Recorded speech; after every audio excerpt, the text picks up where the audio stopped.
Bismillahirrahmanirrahim. Assalamualaikum warahmatullahi wabarakatuh.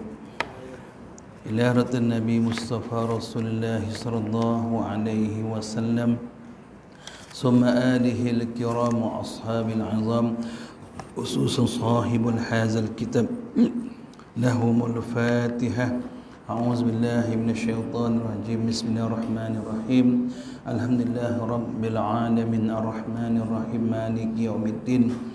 إياك نعبد وإياك نستعين. اهدنا الصراط المستقيم صراط الذين أنعمت عليهم غير المغضوب عنهم الضالين. آمين. Bismillahirrahmanirrahim. Alhamdulillahi rabbil alamin, wassalatu wassalamu ala asyrafil mursalin wa ala alihi wa sahbihi ajma'in. Allah ya alim allimna min ilmika ma tarda bihi anna wa la tu'akhizna bima ta'lamuhu minna. Ya alim khalliqna bi khuluqin ilmin wa haqqqiqna bi haqqaqil ilm. Allahumma salli wa sallim wa barik ala maulana Muhammadin nur al-muthimi lisyani binurih wa ala alih bikalam habdin wa nafasin adada ma wasi'ahu ilmuka. Amin. Rabbana atina fid dunya hasanah wa fil akhirati hasanah wa qina azaban nar. Wa sallallahu ala sayyidina Muhammad wa ala alihi wa sahbihi wa sallam. Alhamdulillahi rabbil alamin. Bismillahirrahmanirrahim. Menyambung kembali kitab Tamhul Ghafilin karangan Abu Is'ar Samarkandi, surat 186 bab larangan minum khamar atau minum perkara yang memabukkan. Bismillahirrahmanirrahim.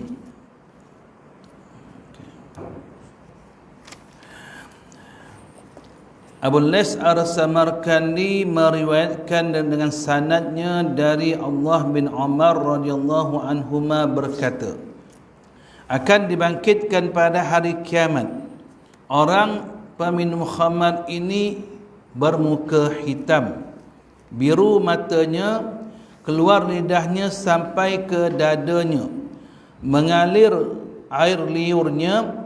Tiap orang yang melihat akan jijik padanya kerana busuk baunya. Kamu jangan memberi salam kepada pemabuk dan jangan melihat atau menengok kepada mereka jika sakit, dan jangan menyembayangkan jika mati. Nah, ini kataan daripada Allah bin Umar radhiyallahu taala anhu menunjukkan bahawa hari kiamat besok balasan bagi orang yang minum arak ini mereka akan dihinakan oleh Allah Subhanahu wa taala. Muka mereka akan jadi hitam, biru mata dia, keluar lidah sampai ke dada, mengalir air liur, kemudian keluar pula bau yang sangat busuk daripada mulut mereka tersebut sehingga orang akan menjauhkan diri daripada mereka tersebut. Itulah keadaan bagi orang yang minum arak. Jadi kalau kita katakanlah masa muda marin ni cerita muda kan, kita zaman-zaman kita tak elok marilah katalah kita pernah katakan meminum arak, katakan walaupun hanya sedikit sahaja minum arak tersebut, mohonlah keampunan kepada Allah Subhanahu wa taala. Allah itu Maha Pengampun dan Maha Pemaaflah, pengampun dan Maha Penyayang kepada hamba-Nya. InsyaAllah Allah akan menerima taubat bagi orang yang benar-benar bertaubat pada Allah Subhanahu wa taala. Masruq berkata, peminum khamar itu seperti penyembah berhala, bukan penyembang, penyembah berhala jika menganggap halal khamar itu. Kata Imam Masruq, bila peminum khamar itu bila mereka itu telah menghalalkan perkara yang diharamkan oleh Allah Subhanahu wa taala, samalah seperti mereka seperti penyembah berhala, orang yang mensyirikkan Allah Subhanahu wa taala. Mereka itu tidak mensyirikkan Allah, tapi mereka itu menindakkan hukum Allah Subhanahu wa taala. Ka'bul Ahbar berkata, sekiranya saya minum segelas api lebih baik daripada meminum segelas khamar. Itu kata Ka'b al-Ahbar, minum segelas api itu lagi baiklah daripada meminum segelas arak atau khamar.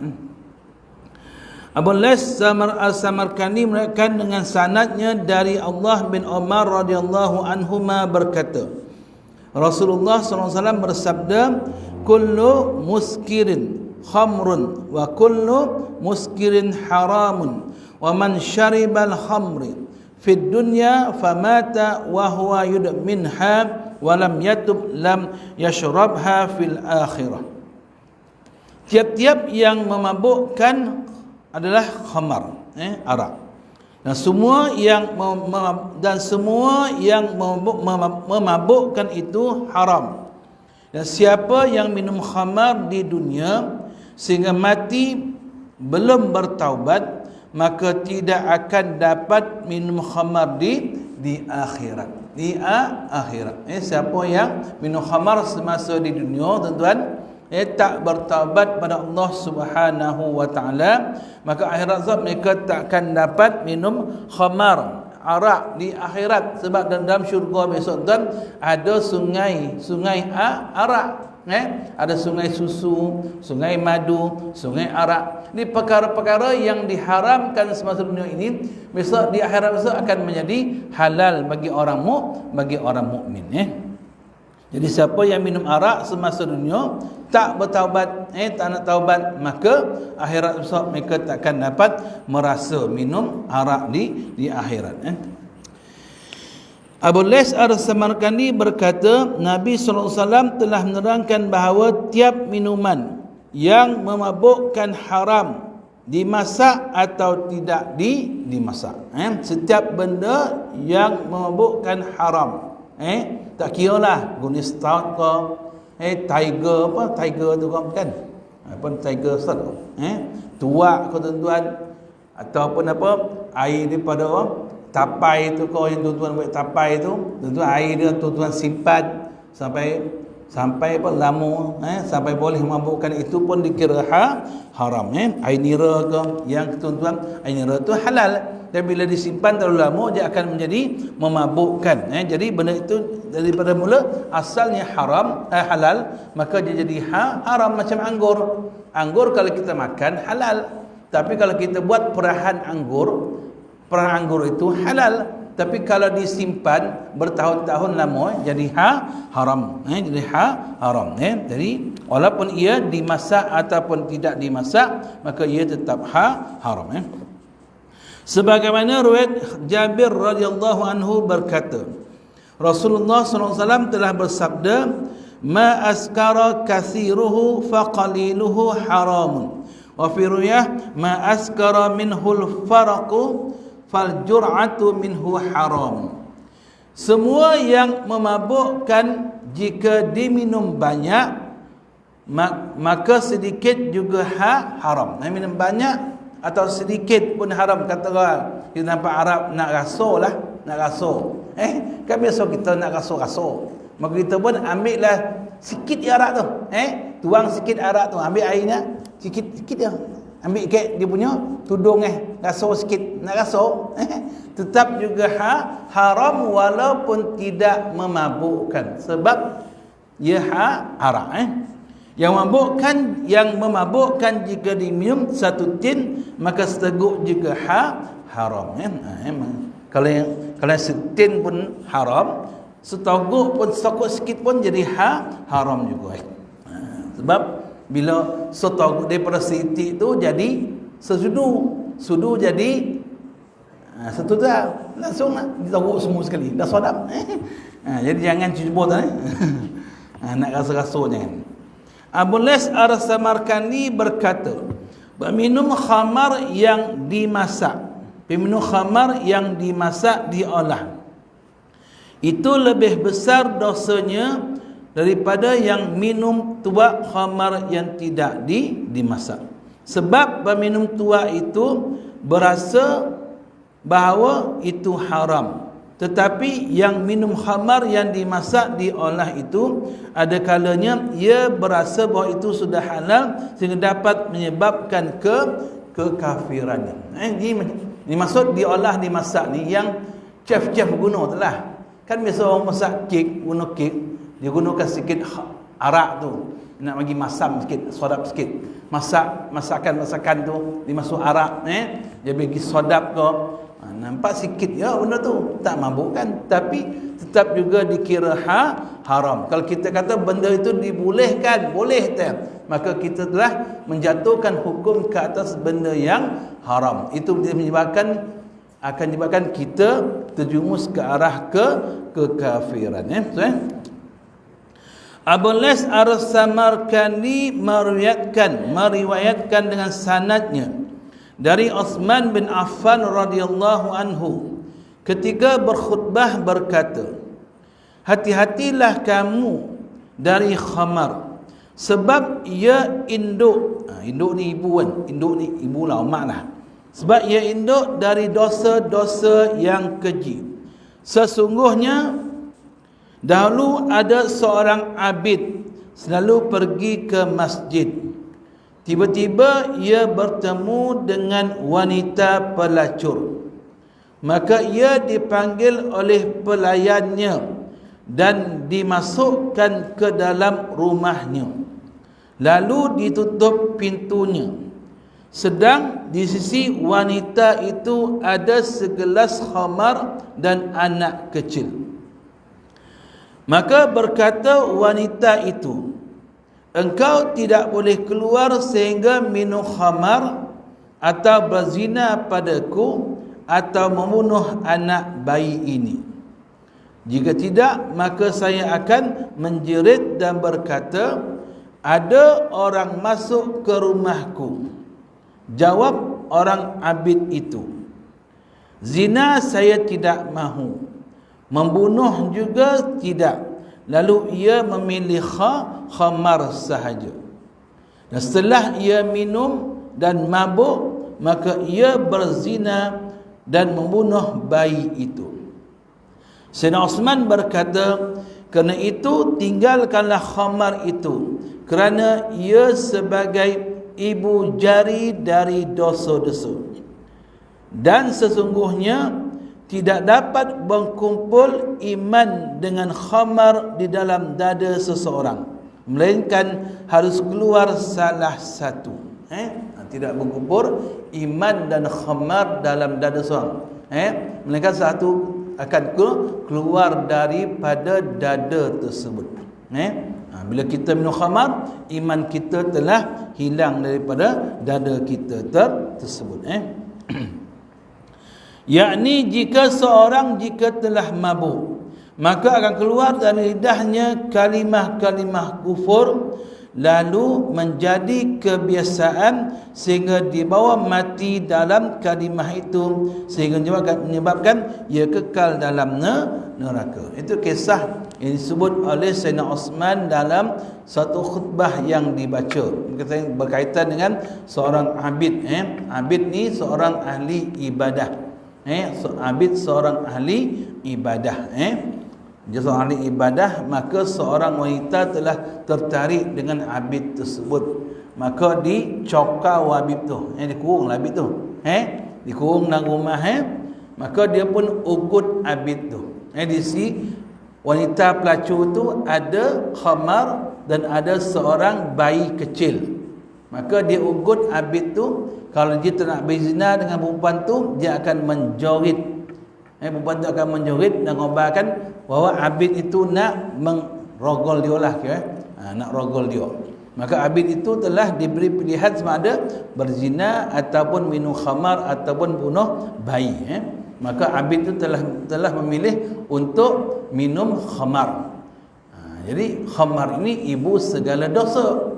Maka setelah dia minum khamar, maka dia telah mabuk. Dan ketika dia telah mabuk, dia telah berzina dengan perempuan tersebut dan telah membunuh bayi tersebut. Itulah akibat orang yang minum khamar. Walaupun zahirnya dosa dia dengan Allah minum khamar, kan dia tak nak berzina sebab dosa dia dengan orang. Dia tak nak bunuh bayi sebab dosa dengan orang. Dia minum khamar sebab dosa dengan Allah saja. Dia mungkin boleh bertaubat, tapi dia silap. Sebab khamar itu merupakan ibu kepada segala kejahatan. Setelah dia minum khamar, maka dia telah berzina dan minum dan telah membunuh bayi tersebut. Maka nasihat daripada Sayyidina Osman, maka jauhilah akan arak tersebut. Ad-Dakha berkata, siapa yang mati sedang tetap minum, maka akan dibangkitkan pada hari kiamat dalam keadaan mabuk. Macam mana kita dunia ini dia selalu mabuk. Maka akhirat besar Allah akan timpakan ke atas diri dia pun mabuk ketika dia dibangkitkan dibangkitkan ketika di hari akhirat besok. Bahkan dia seorang peminum arak. Sa'id meriwayatkan dari Qatadah berkata, Qatadah ni seorang sahabat Nabi SAW. Selalu sebut Qatadah ni dalam satu peperangan, mata dia telah keluar tuan-tuan. Terkena panas sehingga terkeluar mata dia daripada tompek dia, sehingga Nabi SAW mengambil tangan baginda yang mulia, memasukkan mata Qatadah sendiri. Qatadah dimasukkan balik. Bila masuk balik tuan, mata yang keluar tadi lagi terang daripada mata yang tak keluar. Itulah kelebihan Nabi SAW. Sa'id meriwayatkan dari Qatadah berkata, Rasulullah SAW telah bersabda, Arba'atu la yajidu narihad jannah, wa inna rihaha la yujadu min masiratil 500 amin. Al-bakhilu, al-mannanu, wal-muddu minal khamri, wal-'aki liwalidayh. 4 macam orang yang tidak akan mendapat bau syurga, padahal bau syurga itu terbau dari jarak perjalanan 500 tahun. 500 tahun tuan-tuan, akhirat besok kita akan dapat menghidup keharuman bau syurga Allah Subhanahu wa ta'ala. Jadi 4 golongan ini tidak dapat menghidu atau mencium bau syurga walaupun dalam jarak 500 tahun. Siapa tuan? Yang pertama, orang yang bakhil, yang ni kedekut. Kedua, orang yang menyebut-nyebut pemberiannya. Disebut. 3, dan orang yang tetap minum khamar, orang yang tetap minum arak atau minum benda yang memabukkan. 4, dan orang yang derhaka terhadap kedua ibu bapanya. Inilah 4 golongan yang tidak akan mendapat mencium bau harum syurga Allah Subhanahu wa ta'ala walaupun jarak dia dengan syurga tersebut 500 tahun perjalanan. Iaitu orang yang bakhil, orang yang selalu sebut kebaikan ke orang. Ni Romal ni kan, kalau tuan pemelakor tu dengar cerita kan, kempen menyebut kebaikan dia orang dalam kempen tersebut. Orang yang tetap minum arak dan orang yang derhaka terhadap kedua ibu bapanya. Ini 4 golongan yang tidak mendapat mencium, tidak dapat cium bau syurga Allah Subhanahu wa ta'ala. Ibnu Mas'ud radhiyallahu anhu berkata, telah dilaknat, yakni dikutuk dalam khamar itu 10 orang. 10 orang. Pertama, yang memeras, maknanya yang memorah, yang porah anggur tu, dan yang minta diperas atau diperah, dan yang minum, dan yang memberi minum. Orang yang kerja kedai arak tu, tuang arak ke orang tu, dan yang membawa dan yang dibawakan, maksudnya tolong bawa lah, dan pedagang, dan dagangannya, dan penjual, dan pembelinya, dan penanam. Tanam anggur tujuan apa? Nak buat arak. Maka dia pun mendapat laknat Allah Subhanahu wa taala. Jadi apa sahaja pekerjaan yang berkaitan dengan arak semua dilaknat oleh Allah Subhanahu wa taala. Okey. Faham?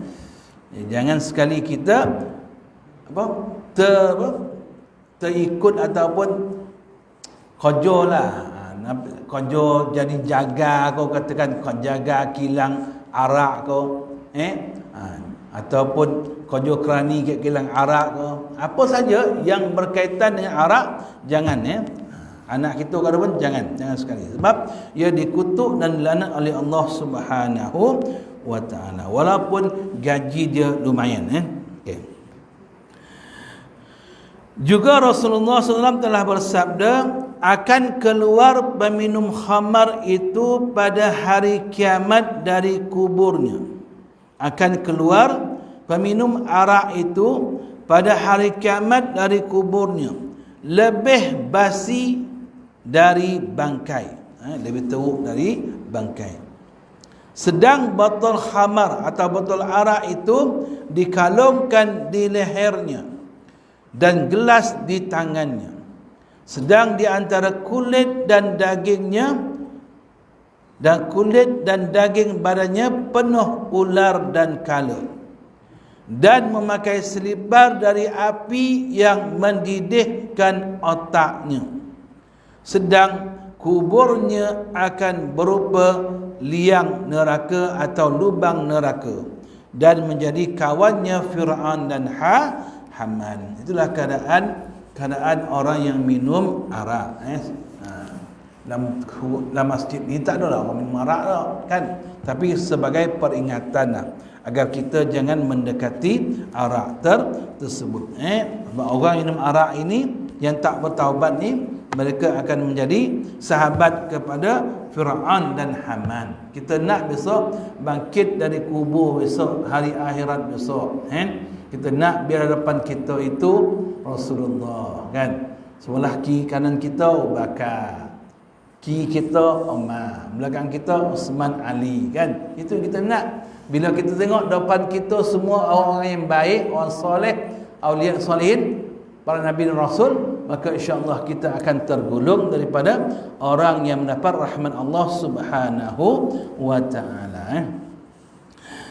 Aisyah radhiyallahu anha berkata, Rasulullah SAW telah bersabda, siapa yang memberi makan walau sesuap kepada orang yang minum khamar atau minum arak, maka Allah akan menyaksanya dengan ular atau kala di badannya.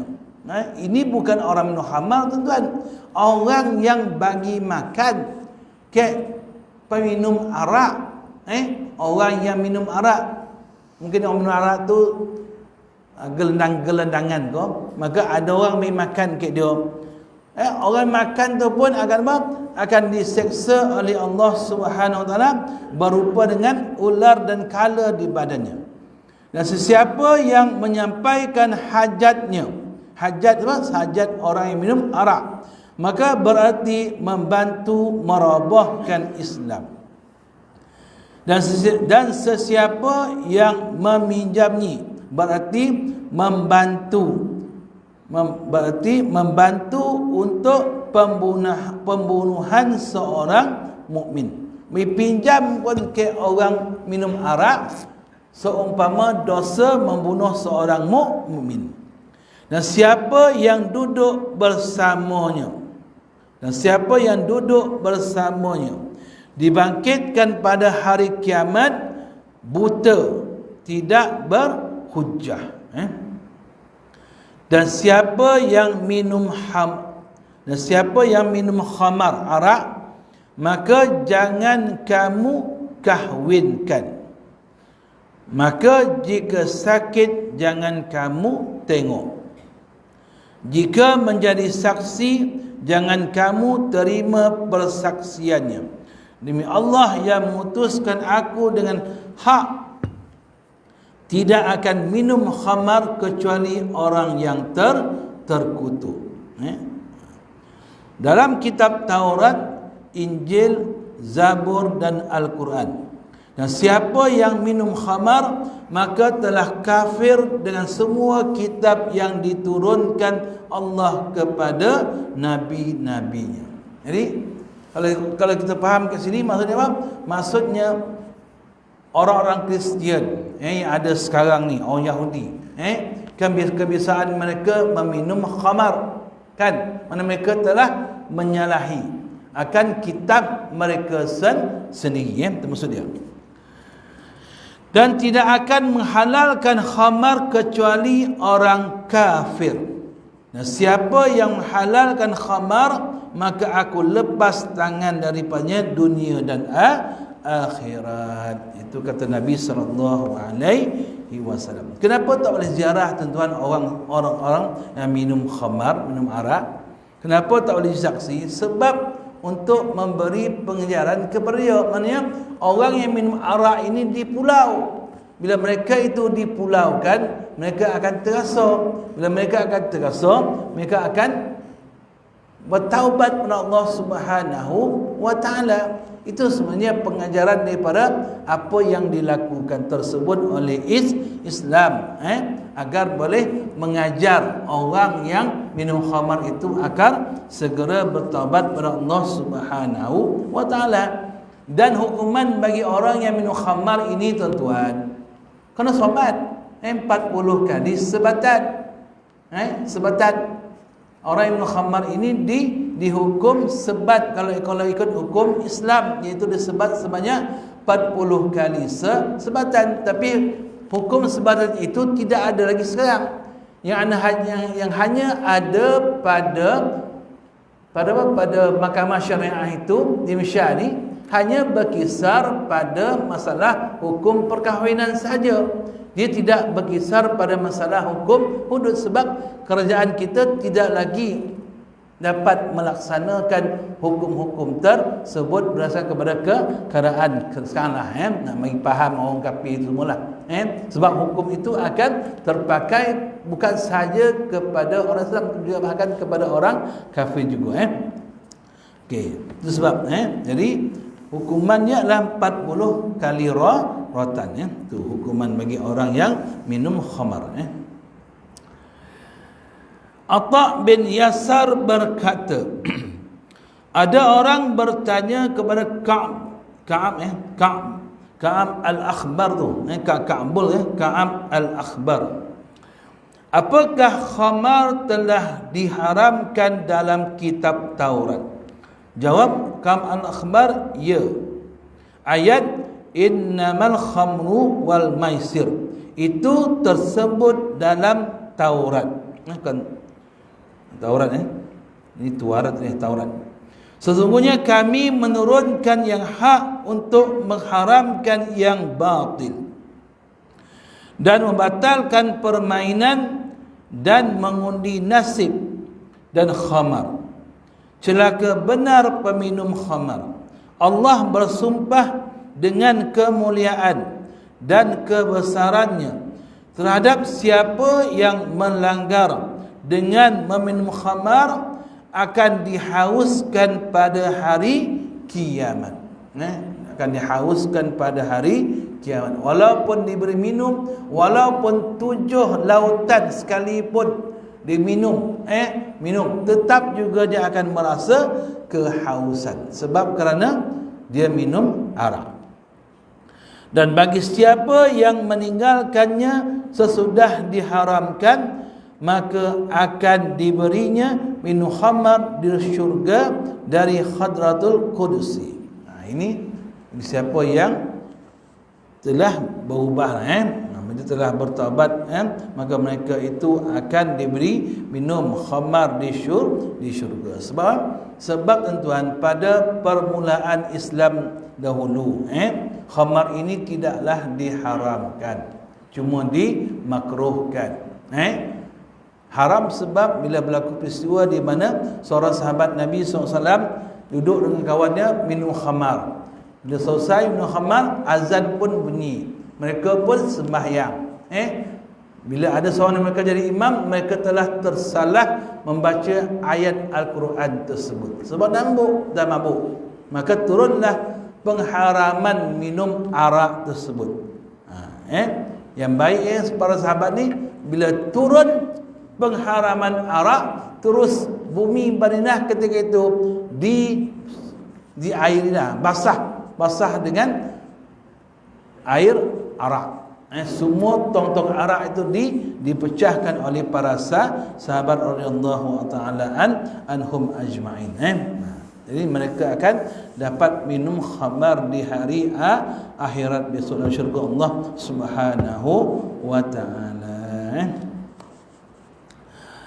Abu Las Ar-Samarkandi berkata, awaslah engkau dari minum khamar, kerana ia mengandungi 10 mudarat. Pertama, peminumnya seperti orang gila dan menjadi bahan gelak budak kecil dan tercela di kalangan orang-orang yang berakal.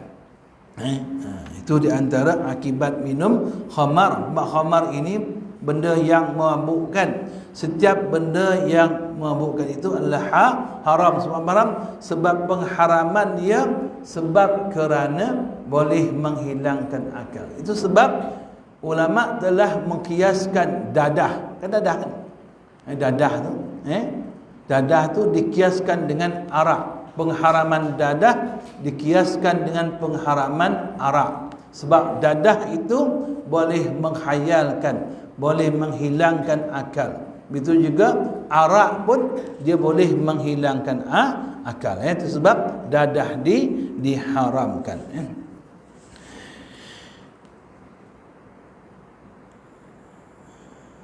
Ibnu Abid Dunya ini Ibnu Abid Dunya berkata, saya melihat orang mabuk di jalan di Baghdad.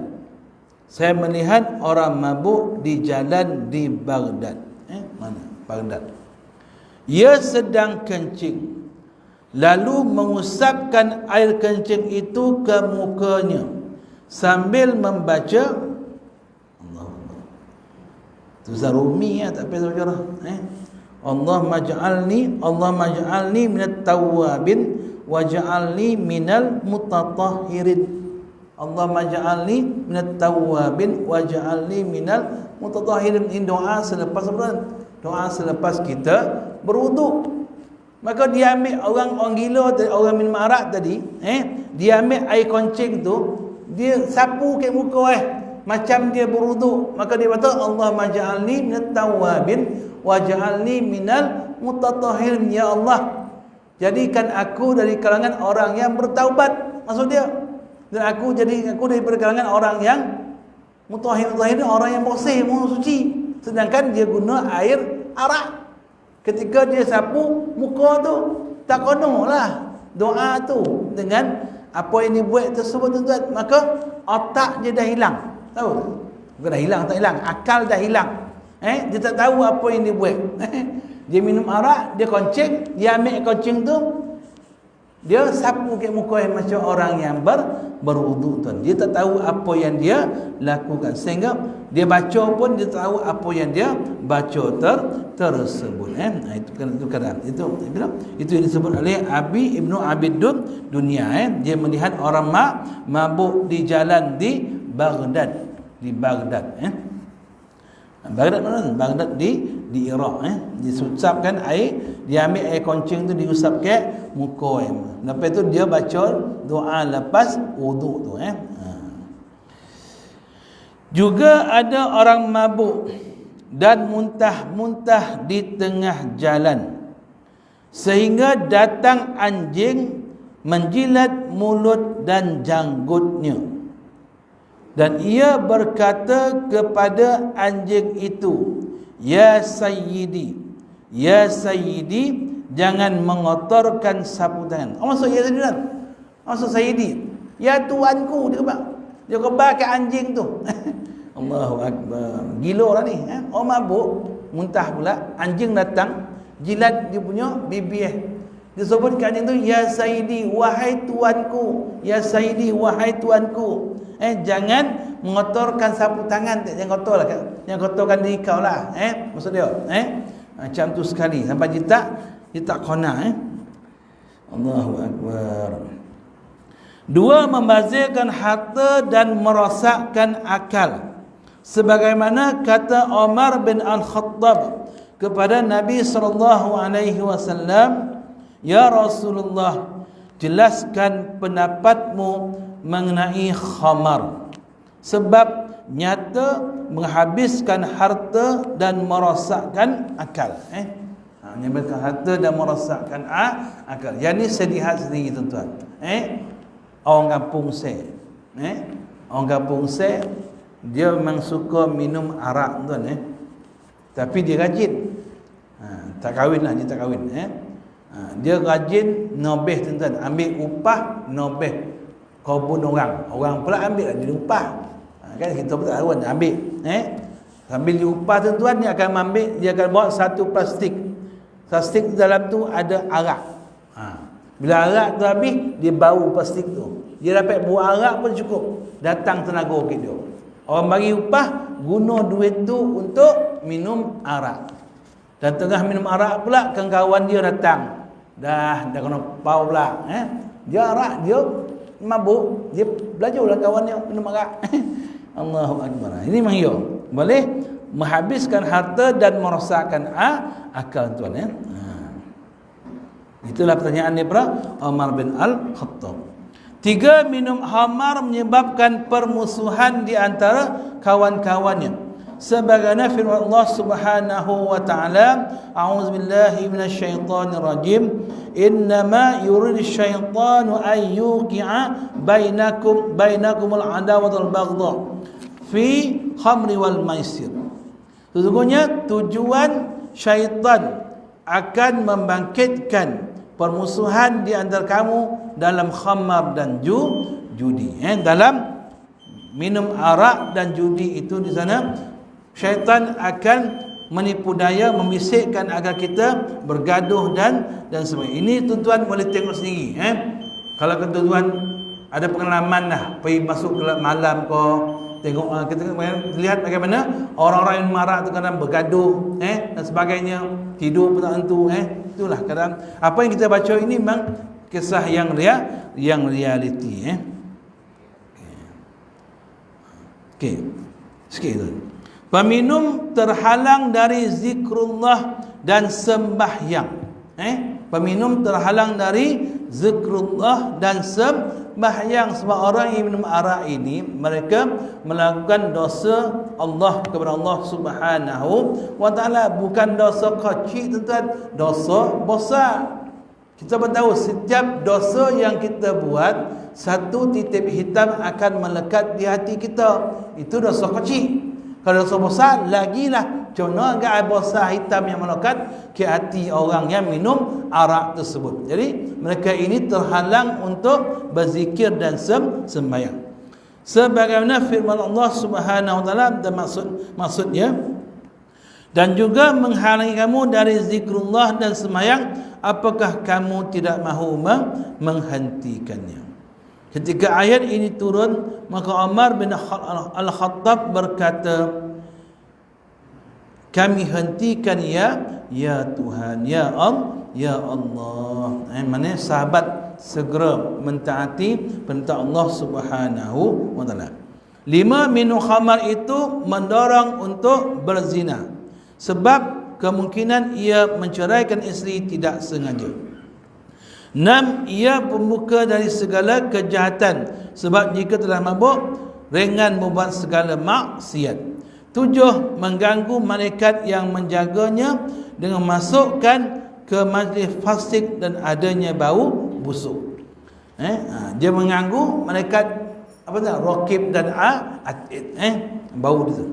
8, terkena hukum pukul dera 80 kali, dan bila tidak terpukul dunia, maka di akhirat akan dipukul dengan pukul neraka yang disediakan oleh orang tua negara. Bukan 80 kali ya. Ini salah ni. 40 kali 40 kali 80 kali kalau orang yang menuduh perempuan baik buat zina. 9, ia telah menutup pintu langit sebab hasanatnya. Dia telah menutup langit sebab kebaikannya. Hasanatnya maksudnya kebaikannya, dan doanya tidak terangkat ke langit selama 40 hari. 10, ia berspekulasi terhadap dirinya sebab dikhawatirkan tercabut iman ketika matinya. Ini semua seksa dunia sebelum seksa akhirat, maka tidak terhitung selain dari minum khamar dan minum hamim, dan tidak terhitung selain dari minum hamim. Hamim ini minuman yang panas, dan makanan zakum.